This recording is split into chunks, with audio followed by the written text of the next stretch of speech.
But it's my opinion that if we had proper law and order and actually punished these perpetrators, and even let's say British Muslims who might be susceptible or interested in the ideas, if they actually feared the rule of law, the rule of law, then they might actually respect it. And the problem is not really much indication that they do fear the rule of law, not least because we're not doing anything about it. They're getting away with it. Do you think I'm right to think that? Protected? Because another reason I say that is because a big part of the conversation is now turning to, and I would say this is on the hard right, is remigration. And I don't mean that they're talking about deporting illegals. I think that's perfectly legitimate.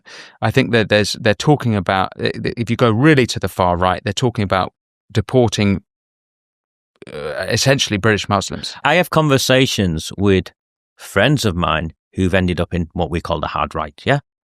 And they've gone on a journey where they've got to that space. And they are friends of mine. I mean, people like Nick Tanconi, the UKIP guy, yeah, friend of mine. I have no qualm saying he's a friend of mine. I don't agree with him politically and a whole host of things. And he talks about remigration. He's one of them who talks about remigration.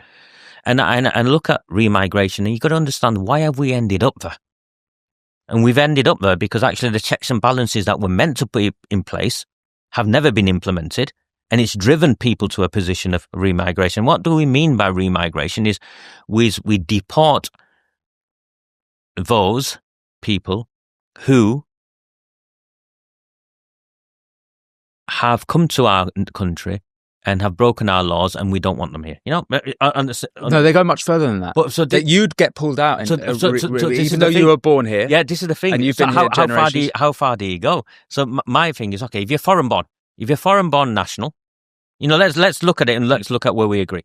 If you're a foreign born national and you've committed a crime here, off you fuck. Yeah, why should you be here? That's not contentious. I don't think anyone's saying that's, you know. But there's layers to this, isn't there? Yeah. Okay. So first of all, there's that. Okay, if you've earned citizenship or you've got right to leave here, or, you know, remain here, but where do you end? Where does it go? And I would argue with you, and I've had people say to me, "Well, you're going, mate. You know, you're you know, even though you were born here, you know, you're ethnically from somewhere else. You're not pure white." But all I can say to that, Winston, is people have ended up in those extreme viewpoints because we have failed them. I'm not going to condemn people who've ended up in that space because I understand the frustration of many. And of course, there will always be a small number who believe that irrespective. In any society, there's a small number of, you know, I'd like to believe there's only a small number of genuine extremists who would say, look at me and say, you don't belong here. But my experience of this being my home is that the vast majority of people are not like that. The vast majority of people want to find a way to live together. Yeah. And the vast majority of people would agree that there are people who abuse our freedoms, and we as a society need to find a way of safeguarding our way of life, because if we don't safeguard our way of life, we know what will happen because you've seen it elsewhere. And on that, we're on the same page. So I agree with you on the challenge of remigration and where it ends up. But at the same time, I'd say a lot of the people I know who've ended up there didn't start there, Winston. They've gone on a journey. What do you say to a father of a child who's been repeatedly gang raped, and he turned up and he was arrested? And if he's ended up in that space, who am I to judge him? Can you imagine how you would behave if that was you? Who am I to judge someone who looks around their community and the place they called home and seen it's completely transformed? And not just with other people coming in, but where they are discriminated against, where they are treated inferior, where they know they no longer matter. We've not got to this place overnight. You know, it's not in the nature of the United Kingdom to be an extreme country. We're not that. And more people who've been drawn towards those spaces is because the state has failed them. And it's because we're peddling a lie, Winston. And that lie is multiculturalism works. We're a multicultural society because, and I've got to this journey and this realization myself on this journey, all cultures are not equal, Winston. Mm-hmm. And I've learned that. All cultures are not equal. And we need to value and treasure ours.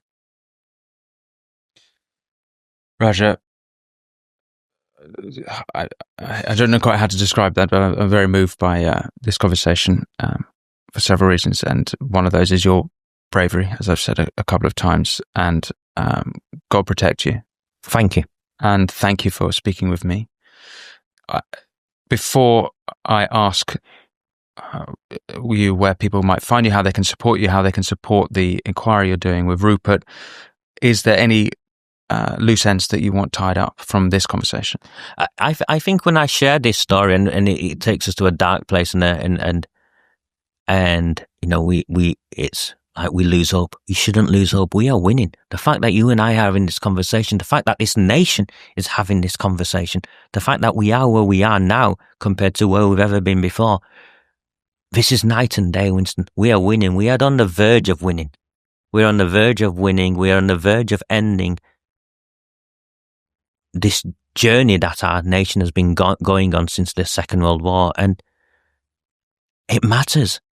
And in the end, all I've ever found is it's ordinary people who make the difference.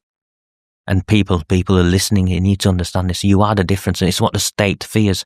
It's what they fear the most. The fear that you will care, and then you will look up and think, actually, I can make a difference. Thanks for watching this clip from The Winston Marshall Show. You can click here to watch the full episode. And for more clips like this one, don't forget to subscribe. And as always, be well.